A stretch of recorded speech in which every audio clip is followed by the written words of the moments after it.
झाली. भल्या पहाटे झाला. कठीण उडी धुण्यासाठी नदीकाठी आली. उडी धुत असताना तिला ते रक्तमासाचे तुकडे दिसले. ते रक्तमासाचे तुकडे पळताना धावतच गावात आली. शंभूराजांना मारण्याची बातमी तर वाऱ्यासारखी पसरली. गावच्या पाटलांच्या जाळी गर्दी होऊ लागली.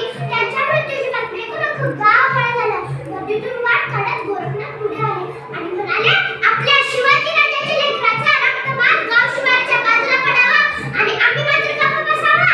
हे काय नाही बरं वाटत. खरं बोलताय. मंदिराच्या बाहेर बसलेला गोविंद लांबूनच बोलला, शिवाजी राजांनी आपल्या लेकरांवर या मूर्खावर काय कमी उपकार केलेत काय? आज त्यांच्याच कुळाचा हात होताना गाव शिवाराच्या बाजूला पडावा आणि आम्ही मात्र गप्प बसावा. हे काय नाही बरं वाटत. तेवढ्यात पाटील बोलले, मंडळी, गावच्या बदलाली 4-5 लाख मोगली फौजेचा दर पडलाय.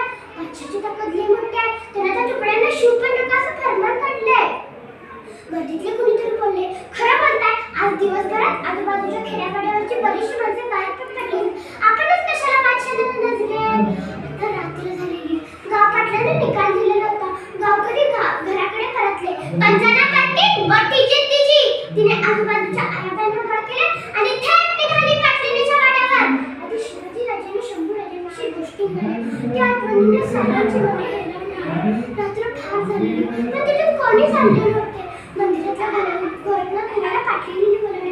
तेवढ्यात त्या साऱ्या प्रकरणात बेचैन झालेला गोविंद तिथे येऊन पोहोचला आणि वाड्याबाहेरच बसला.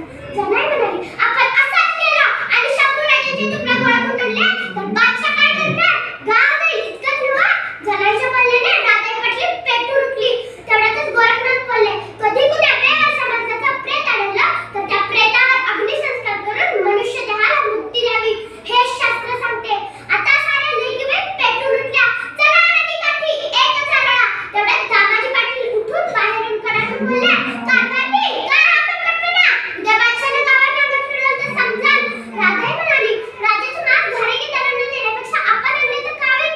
असा गाव आणि असा जुलूम हवाच कशाला? सांभाळा तुमचं गावघर. निघालो आम्ही. साऱ्या बाया वाड्याबाहेर पडल्या. सगळ्यात पुढे गोविंद होता.